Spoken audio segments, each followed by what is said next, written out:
Hello, నమస్కారం brothers. అంతా బాగున్నారా?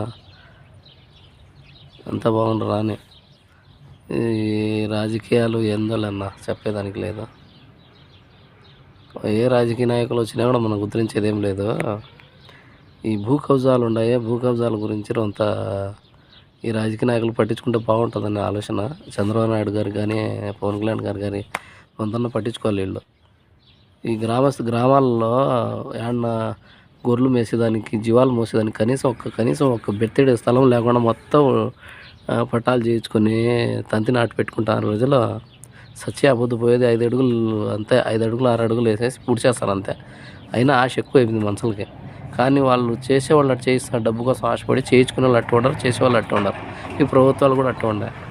ఈ జంతువులు కనీసం గొర్రెలు అనేటి ఈ పొట్టేళ్ళు లేకపోయినాయి అనుకో, మనకు ఇప్పుడు అన్ని వస్తువులు చైనా నుంచి వస్తున్నాయి కదా. రేపు పొద్దున్నే మటన్ తినాలన్నా కూడా చైనా నుంచి తెప్పించుకోవాలి మనం.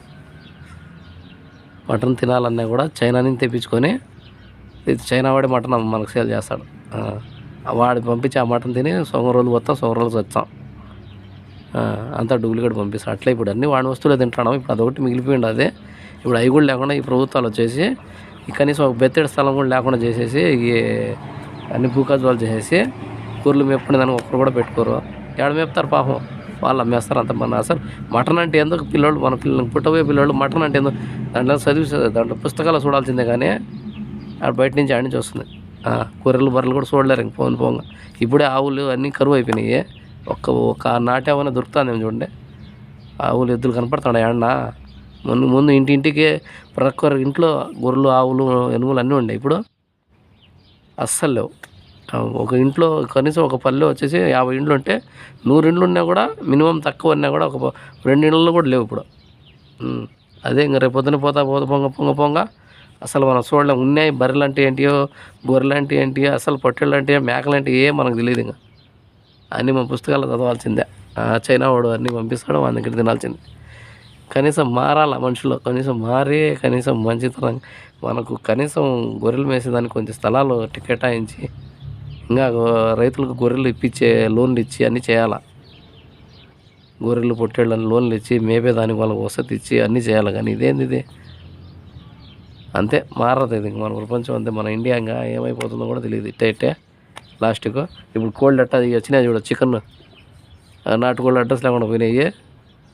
ఈ చికెన్ నాటుకోళ్ళు ఆడాడు ఇంకా కొంచెం ఉండేటి జాతి కోళ్ళు తాకుతారు, వాటికి కోసుకొని తినలేరు. ఏమన్నా మాట్లాడి బయలర్ కోళ్ళు వచ్చినాయి, తిని రోగాలు వచ్చి చచ్చారు ఇప్పుడే మనుషులంతా. ఇంక పొంగ అంతే. ఇంకా మార్పు అనేది అది కూడా అంతే. ఇంక పొట్టేళ్ళు అవి కూడా మన కల్లా ఇప్పుడు దొరుకుతున్నారు అంతా. అవి కూడా ఇప్పుడు వీళ్ళు చేసే పనికి, భూ కబ్జాలు చేసే పనికి మేపేదాన్ని తావులేక వాళ్ళు అమ్మేస్తారు అందరూ. వాళ్ళు లాస్ట్కి వచ్చేసి ఏం జరుగుతుందంటే ఇంకా చైనా నుంచో, ఇక్కడ బయట దేశాల నుంచి వస్తుంది, బయట ఊర్ల నుంచి వస్తుంది మనకు ఆ మటను. అది కల్తీ వస్తుంది. తిని ఇంకా ఈ చికెన్ మాదిరిగా అది కల్తీ ఉంటుంది. అప్పుడు తిని ఉండే అంతే, తొందరగా సావాలి ప్రజలంతే. ఎవరే కానీ దీని గురించి పట్టించుకోవడం లేదు. ఏ రాజకీయ నాయకుడు పట్టించుకోవడం లేదు, ఏ ఊరు ప్రజలు కూడా పట్టించుకోవడం లేదు. లైట్గా తీసుకుంటారు. అడవి అనేది లేకుండా చేసి, కజ్వాలు చేసి, చెట్లు అనేది లేకుండా చేసి ఇప్పుడే బయట దేశాల్లో ఆక్సిజన్ లేక సత్తారు. మనకల్లా కూడా అదే పని చేసేస్తారు. లాస్ట్కి ఏం జరుగుతుందేమో. ఇప్పటికైనా మారతారో లేదో. మారండి ఫ్రెండ్స్. అది మీరన్నా కనీసం చూసి ఆలోచించి మీరు కూడా ఒకసారి ఆలోచించండి. మీ ఊరికల్లో ఉండేటి ఏమన్నా భూములు ఉంటారు, కొంత కాపాడుకోండి ఆ భూముల్ని. గొర్రెలు మేపుకునే దానికి ఉంటాయి, జీవాలు మేపుకునే దానికి ఉన్నాయనుకో, ఆ జీవాలు మేపుకుంటే జీవాల వల్లే అభివృద్ధి ఉంది. మన గ్రామాల్లో జీవాలతోనే మన అభివృద్ధి. ప్రతి ఒక్క పంటకు ఎరువు వేస్తాను ముందు. ఇప్పుడు ఎవడు ఎరువు వేస్తాను చెప్పు, కనీసం జీవాలే లేకుండా ఎరువు యాడ్ చేస్తావు. అంత కల్తీ, మందు కల్తీ. ఆహార పదార్థాలు కూడా వండే ప్రతి ఒక్క వస్తువు కల్తీ అయిపోయింది. ఏం చేస్తాం? మారాలి ఫ్రెండ్స్, అందరూ మారాలి. మనం మారి తొందరగా ఏదో ఒక డిసిషన్ తీసుకోవాలి. లేకుంటే ఇట్లే ప్రపంచం ఇట్టే గడిచిపోతుంది, మనం ఇట్టే పోతాం. మన పిల్లలకి ఏందో కూడా తెలియదు. మన రేపు బర్రెలు అంటే ఏంటి, గొర్రెలు అంటే ఏంటి కూడా తెలియదు. సర్లే ఫ్రెండ్.